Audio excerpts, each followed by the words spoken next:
Hi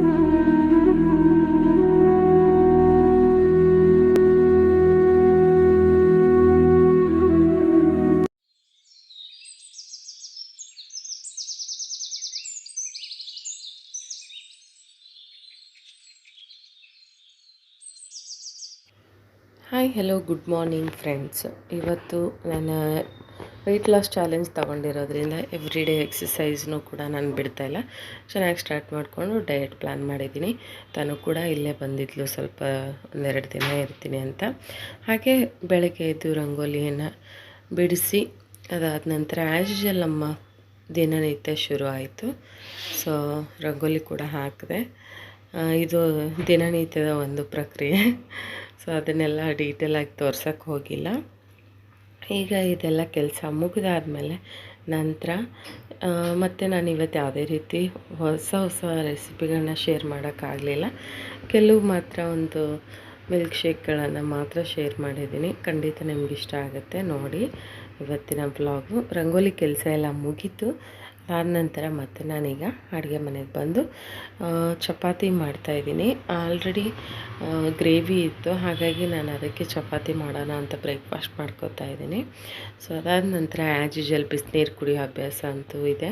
so ಅದು ಪ್ರತಿನಿತ್ಯ ನಡೀತಾ ಇರುತ್ತೆ, ಅದೇನು ಹೊಸದಲ್ಲ. ಸೊ ಅದಾದ ನಂತರ ಬಿಸಿನೀರೆಲ್ಲ ಕುಡಿದು ಸ್ವಲ್ಪ ಹೊತ್ತು ರೆಸ್ಟ್ ಮಾಡಿ,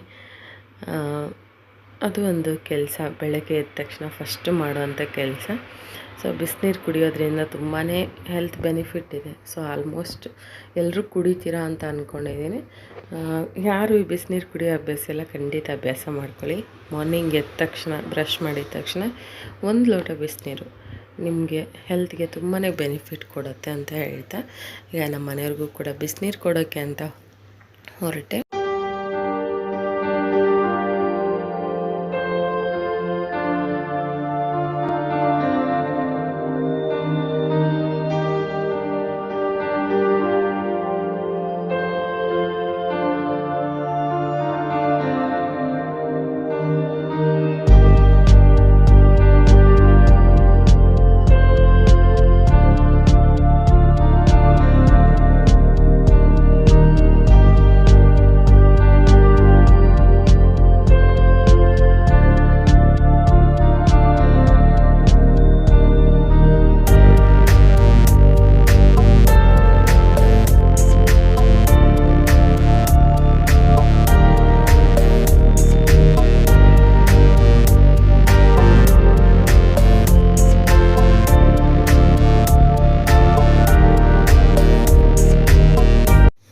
ನನ್ನ ಮಗ ಕೂಡ ಎದ್ದಿರಲಿಲ್ಲ.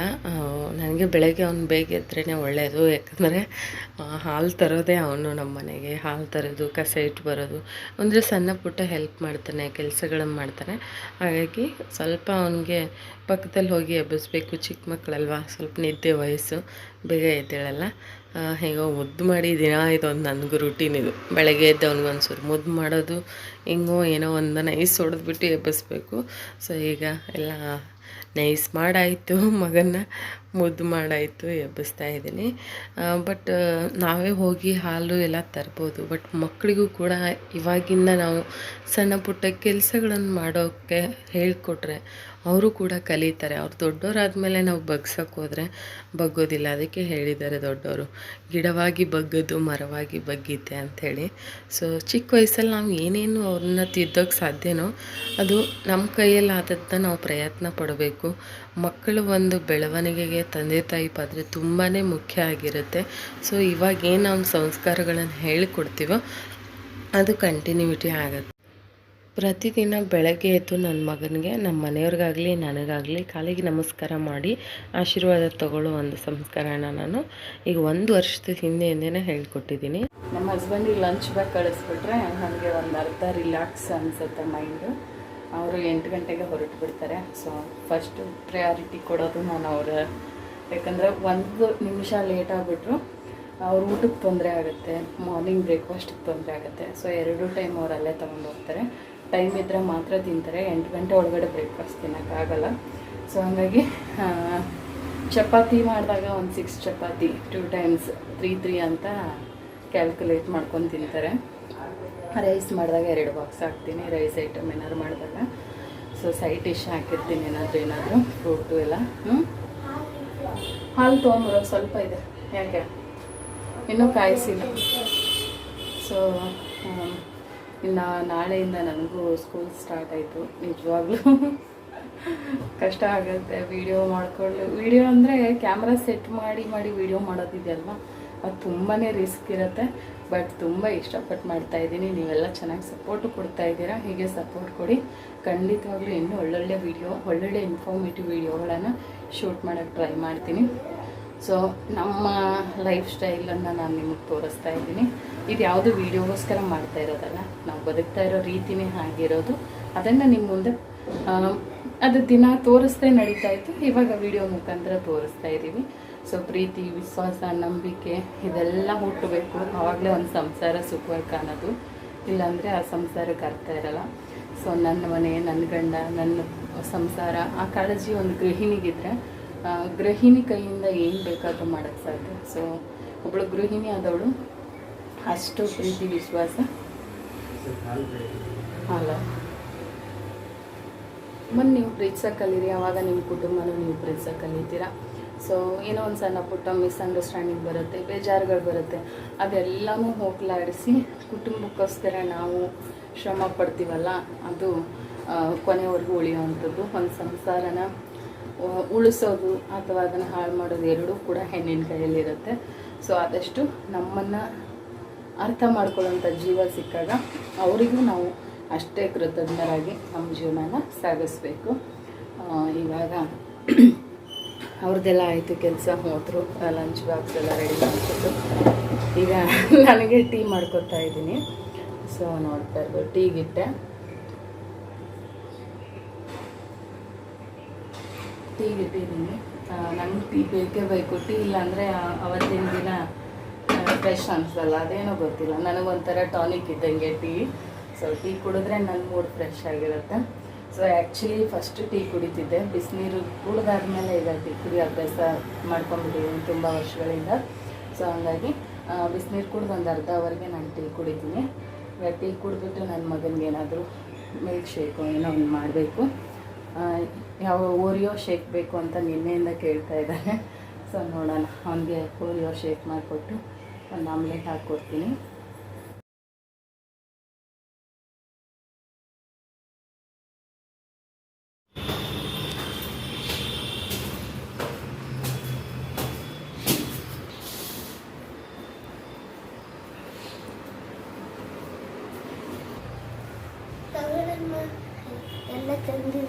ಎಲ್ಲ ತೊಗೊಂಬಂದ.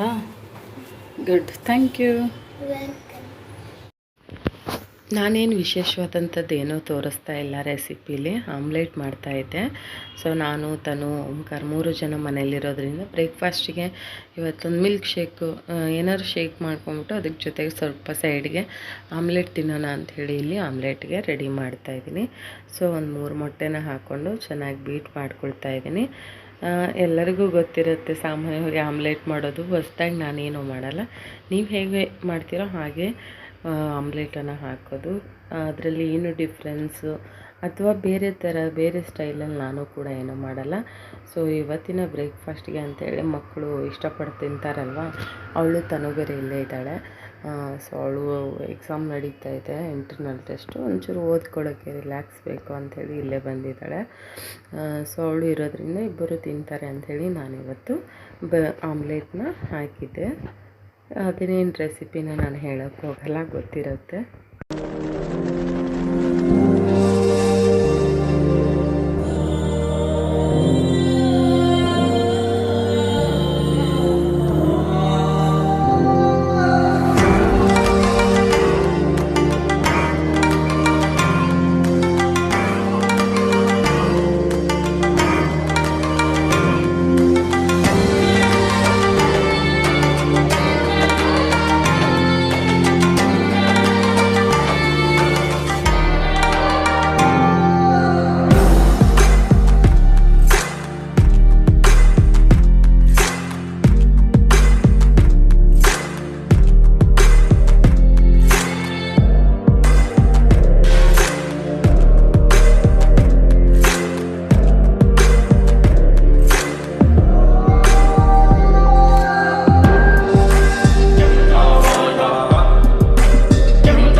ಆಮ್ಲೆಟ್ ಕೂಡ ರೆಡಿ ಮಾಡಿದೆ. ಅದಾದಮೇಲೆ ಈಗ ಓಂಕಾರ ಓರಿಯೋ ಶೇಕ್ ಬೇಕು ಅಂತ ನಿನ್ನೆಯಿಂದ ಕೇಳ್ತಾ ಇದ್ದ. ಸೊ ತುಂಬ ಆಸೆ ಪಡ್ತಿದ್ದಾನಲ್ಲ ಅಂತ ಓರಿಯೋ ಮಿಲ್ಕ್ ಶೇಕೆ ನಾನು ಮಾಡಿದ್ದು. ಒಂದು 5 ಬಿಸ್ಕೆಟು, ಒಂದು 2ರಿಂದ 3 ಏಲಕ್ಕಿ ಬಾಳೆಹಣ್ಣು ಹಾಕ್ಕೋತಾ ಇದ್ದೀನಿ, ಸ್ವಲ್ಪ ಆ್ಯಪಲ್ ಕೂಡ ಹಾಕ್ಕೋತಾ ಇದ್ದೀನಿ. ಬರೀ ಅವರಿಗೆ ಬಿಸ್ಕೆಟ್ ಹಾಕಿ ಮಾಡಿಕೊಡೋದಕ್ಕಿಂತ ನಾವು ಫ್ರೂಟ್ಸ್ನ ಆ್ಯಡ್ ಮಾಡಬೇಕು. 1 ಟೇಬಲ್ ಸ್ಪೂನಷ್ಟು ಬ್ರೌನ್ ಶುಗರ್ ಹಾಕ್ತಾಯಿದ್ದೀನಿ, ವೈಟ್ ಶುಗರ್ ಸ್ವಲ್ಪ ಆದಷ್ಟು ಅವಾಯ್ಡ್ ಮಾಡ್ತಾಯಿದ್ದೀನಿ. ಸೊ 1 ಕಪ್ಪಷ್ಟು ಹಾಲು, ಇದೆಲ್ಲನೂ ಸೇರಿಸಿ ಚೆನ್ನಾಗಿ ಬ್ಲೆಂಡ್ ಮಾಡಬೇಕು. ಅದಾದಮೇಲೆ ನಾನು ಸ್ವಲ್ಪ ಮತ್ತೆ ಇದಕ್ಕೆ ನೀರು ಕೂಡ ಸೇರಿಸ್ಬಿಟ್ಟು, ಯಾಕಂದರೆ ಫುಲ್ ತಿಕ್ಕಾಗಿ ಬರುತ್ತೆ, ಸ್ಮೂದಿ ಥರ ಆಗಿಬಿಡುತ್ತೆ. ಹಾಗಾಗಿ ಮತ್ತೆ ಸ್ವಲ್ಪ ನೀರನ್ನು ಸಹ ಆ್ಯಡ್ ಮಾಡಿಬಿಟ್ಟು ನಾನು ಇದನ್ನು ಚೆನ್ನಾಗಿ ಗ್ರೈಂಡ್ ಮಾಡಿಕೊಂಡೆ. ಇವಾಗ ಇಬ್ಬರಿಗೂ, ತನಗೂ ಮತ್ತು ಓಂಕಾರ್ಗೂ ಅದನ್ನೇ ಓರಿಯೋ ಮಿಲ್ಕ್ ಶೇಕನ್ನೇ ನಾನು ಮಾಡಿಕೊಟ್ಟೆ. ಅವಳು ಇಷ್ಟಪಟ್ಟು ಕುಡಿತಾಳೆ ಈ ಥರದ್ದೆಲ್ಲ. ಹಾಗಾಗಿ ಇಬ್ಬರು ಅವಳೇನು ಎತ್ತಿರಲಿಲ್ಲ, ಬಟ್ ಇವನು ಬೇಗ ಮಾಡು ಅಂದಿದ್ದಕ್ಕೆ ಬೇಗ ಮಾಡಿ ರೆಡಿ ಮಾಡಿ ಫ್ರಿಡ್ಜ್ ಒಳಗಡೆ ಎತ್ತಿಟ್ಟಿದ್ದೆ. ಸೊ ಇದು ಬೆಳಗಿನ ಒಂದು ಬ್ರೇಕ್ಫಾಸ್ಟಿಗೆ ಮಕ್ಕಳಿಗೆ ಮಾಡಿಕೊಟ್ಟಂಥ ಮಿಲ್ಕ್ ಶೇಕು. ಮಕ್ಕಳು ತುಂಬ ಇಷ್ಟಪಡ್ತಾರೆ, ಬಟ್ ಬಿಸ್ಕೆಟ್ನ ಅವಾಯ್ಡ್ ಮಾಡಿದಷ್ಟು ಒಳ್ಳೆಯದು. ಯಾವತ್ತೋ ಒಂದಿನ ಕುಡಿಯೋಕ್ಕೆ ಕೊಡೋದ್ರಲ್ಲಿ ಏನು ಅಷ್ಟೊಂದೇನು ಎಫೆಕ್ಟಿವ್ ಆಗಿರಲ್ಲ ಅಂತ ನಾನು ಅಂದ್ಕೊಂಡಿದ್ದೀನಿ. ಸೊ ಆದಷ್ಟು ಫ್ರೂಟ್ಸ್ ಶೇಕ್ಗಳನ್ನು ಕೊಡೋದು ಬೆಟರ್. ಅದಾದ ನಂತರ ನನಗೆ ಬ್ರೇಕ್ಫಾಸ್ಟ್ ಇವತ್ತು ವೆಯ್ಟ್ ಲಾಸಲ್ಲಿ ಇರೋದ್ರಿಂದ ಸ್ವಲ್ಪ ಲೈಟಾಗಿ ಇಲ್ಲ ಲಿಕ್ವಿಡ್ ಥರ ಇರೋಂಥ ಸ್ಮೂದಿಗಳು, ಈ ಥರದ್ದನ್ನೇ ನಾನು ಪ್ರಿಪೇರ್ ಮಾಡ್ಕೊತಾ ಇದ್ದೀನಿ ಈ ನಡುವೆ. ಸೊ ಇಲ್ಲಿ ನಾನು ಕೂಡ ಆ್ಯಪಲ್ ಮಿಲ್ಕ್ ಶೇಕ್ನ ಮಾಡ್ಕೊಳ್ತಾ ಇದ್ದೀನಿ. ಆ್ಯಪಲ್ ಹಾಕ್ಬಿಟ್ಟು ಮಾಮೂಲಿ ಜ್ಯೂಸ್ ಹೇಗೆ ಮಾಡ್ತೀವಿ ಅದೇ ಥರ ಮಿಲ್ಕ್ ಶೇಕನ್ನು ಮಾಡಿಕೊಂಡೆ. ಸೊ ನನಗೆ ಇವತ್ತಿನ ಬ್ರೇಕ್ಫಾಸ್ಟಿಗೆ ಕೂಡ ನಾನು ಇದನ್ನೇ ಪ್ರಿಪೇರ್ ಮಾಡ್ಕೊಂಡಿರೋದು. ಎಗ್ ಆಮ್ಲೆಟು ಮತ್ತು ಜ್ಯೂಸನ್ನ ಕುಡ್ಕೊಂಡು ಇವತ್ತಿನ ನನ್ನ ಬೆಳಗಿನ ಬ್ರೇಕ್ಫಾಸ್ಟನ್ನು ನಾನು ಮುಗಿಸ್ಕೊಂಡೆ. ಅವಳು ಸ್ವಲ್ಪ ರಾತ್ರಿ ತುಂಬ ಹೊತ್ತು ಓದ್ಕೊಂಡ್ಳು, ಹಂಗಾಗಿ ಅವಳು ಟಯರ್ಡ್ ಆಗಿಬಿಟ್ಟು ಎದ್ದೇಳೋಕ್ಕೆ ರೆಡಿ ಇರಲಿಲ್ಲ. ಹೋಗಿ ಒಂದು ಸ್ವಲ್ಪ ಎಬ್ಸೋಣ ಅಂತ ಹೋದೆ. ಇನ್ನೊಂದು 10 ನಿಮಿಷ ಮಲ್ಕೋತೀನಿ ಅಂತಂದು, ಸರಿ ಅಂತ ಮಲ್ಕೊಳ್ಳಿ ಅಂಥೇಳಿ, ನೀವಿಬ್ಬರು ಟಿಫನ್ ಮಾಡ್ಕೊಳ್ಳಿ ಅಂತಂದು, ಇನ್ನು ಟೈಮ್ ಆಗುತ್ತೆ ಅಂಥೇಳಿ ನಾನು ಓಂಕಾರು ಟಿಫನ್ನ ಮಾಡ್ಕೊಂಡ್ವಿ. ಅದಾದ ನಂತರ ಅವಳಿಗೇನೋ ಸ್ವಲ್ಪ ಕತ್ತು ಹಿಡ್ಕೊಂಬಿಟ್ಟಿದೆ ಅಂತಂದ್ಲು, ಹಾಗೆ ಸ್ವಲ್ಪ ಲೈಟಾಗಿ ಮಸಾಜ್ ಕೂಡ ಮಾಡಿಕೊಟ್ಟೆ. ಹಾಗೆ ನಮಗೆ ನಮ್ಮ ಹೊಟ್ಟೆಲಿ ಹುಟ್ಟಿದ್ರೆ ಮಾತ್ರ ಮಕ್ಕಳಲ್ಲ, ನಾವು ನಿಜವಾಗ್ಲೂ ಒಂದು ತಾಯಿ ಗುಣ ಇದೆ ಅಂದರೆ ನಾವೆಲ್ಲ ಮಕ್ಕಳನ್ನೂ ಕೂಡ ಪ್ರೀತಿಸ್ತೀವಿ, ಅವ್ರು ನಮ್ಮ ಮಕ್ಕಳಾಗಲಿ ಆಗದೇ ಇರಲಿ. ಸೊ ನನಗೆ ಅವಳಂದರೆ ತುಂಬಾ ಇಷ್ಟ, ಅವಳಿಗೂ ಅಷ್ಟೇ ನಾನಂದರೆ ತುಂಬ ಇಷ್ಟ. ನನಗೆ ಒಂದು ಹೆಣ್ಮಗು ಇಲ್ಲ ಅನ್ನೋ ಒಂದು ಫೀಲಿಂಗು ಅವಳು ಹೋಗಿಸಿದ್ದಾಳೆ. ಸೊ ನಾನು ಯಾವತ್ತೂ ಫೀಲ್ ಮಾಡ್ಕೊಂಡಿಲ್ಲ, ಅವಳೇ ನನ್ನ ಹೆಣ್ಮಗಳ ಥರ. ನನಗೊಬ್ಬ ಮಗ ಅಲ್ಲ, 2 ಮಕ್ಕಳು ಅಂತಲೇ ನಾನು ಭಾವಿಸಿರೋದು. ಸೊ ಅಷ್ಟು ಪ್ರೀತಿ ವಿಶ್ವಾಸ ಇರೋದಕ್ಕೆ ಅವಳು ಓಡ್ಕೊಂಬರ್ತಾಳೆ. ಸೊ ಅವಳಿಗೊಂದು ಮೈಂಡ್ ಒಂದು ಸಣ್ಣ ಡಿಸ್ಟರ್ಬ್ ಆದರೂ ಕೂಡ ನಮ್ಮ ಹತ್ರ ಬರ್ತಾಳೆ. ಅವಳ ಮನಸ್ಸಲ್ಲಿ ಏನು ಇಟ್ಕೊಳ್ಳದೆ ನಮ್ಮ ಹತ್ರ ಶೇರ್ ಮಾಡ್ತಾಳೆ. ಸೊ ಹಂಗಾಗಿ ಸ್ವಲ್ಪ ಅವಳಿಗೆ ಕತ್ತು ಕೂಡ ಸ್ವಲ್ಪ ಮಸಾಜ್ ಮಾಡಿಕೊಟ್ಟೆ. ತುಂಬ ಖುಷಿ ಆಗ್ತಿದೆ ಅವಳು ನಮ್ಮ ಜೊತೆಗಿರೋಳು.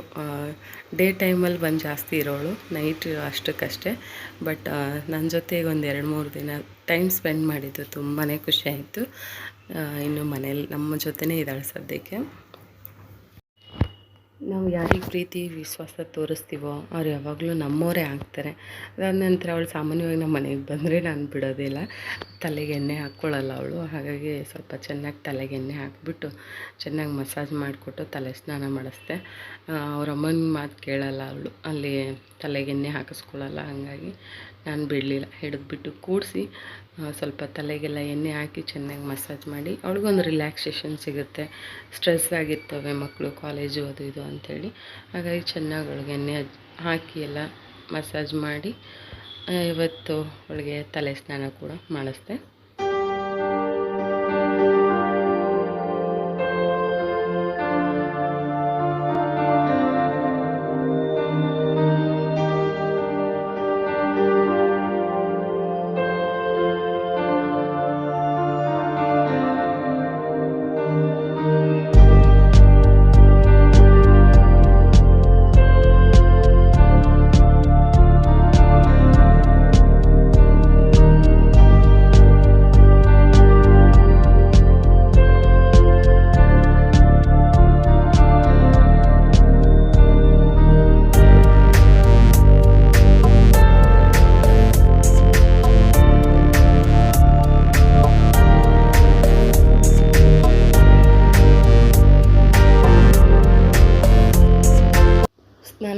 ಎತ್ಕೊಂಡು ತಿಂಡಿ ಎಲ್ಲ ಮಾಡಿ ಅವಳು ಓಂಕಾರಿಗೆ ಹೋಮ್ವರ್ಕ್ ಮಾಡಿಸ್ತಾಯಿದ್ಲು.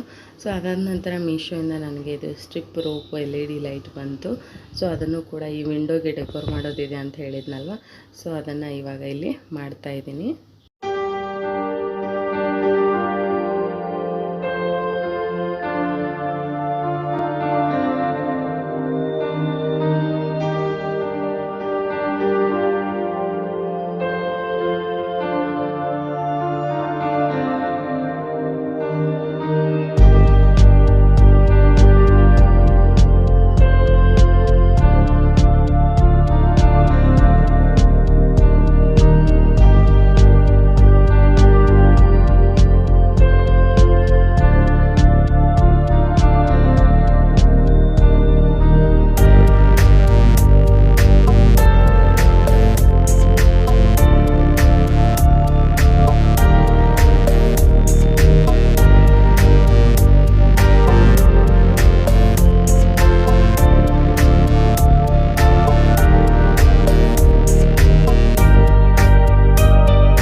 ಎಲ್ಲ ಸೆಟ್ ಮಾಡಿದೆ. ಲೈಟ್ ಆನ್ ಮಾಡಿದರೆ ತುಂಬಾ ಬ್ರೈಟಾಗಿ ಚೆನ್ನಾಗಿ ಕಾಣಿಸ್ತಾ ಇತ್ತು ಕೂಡ.